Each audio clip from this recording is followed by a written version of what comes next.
I think it's overall a positive because this move from the Fed and the announcement, it takes the Fed from purely a backstop for the credit markets, which is what the markets were expecting, to potentially a regular buyer in the market. So the two changes that they made, they announced yesterday.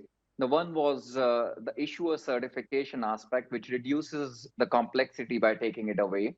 And the second is the indexing approach, which, if anything, buying single names gives the Fed a more rule-based approach while tapping into a much bigger market than buying the ETFs, where they had some level of constraints, as we saw with the 20% concentration rule. So overall, it's a positive because when you look at the size of the Fed's program in the secondary market of 250 billion, they've deployed very small amount of that, and they still have till 30th of September to deploy. So in case of market weakness, the Fed can be buying in much more of a size than what we saw so far.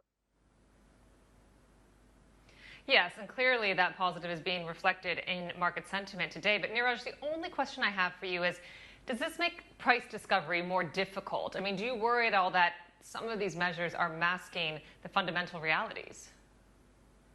So there's some level of the shift in market beta and the overall risk appetite, which does change how you think about the risk premia.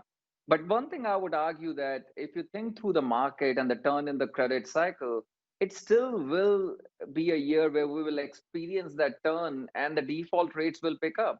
So yes, it actually shrinks the overall risk premia in the credit markets, but at the same time, the default rates will be going up, which means you will have dispersion down the credit curve, which is not going to go away completely by the Fed's backstop.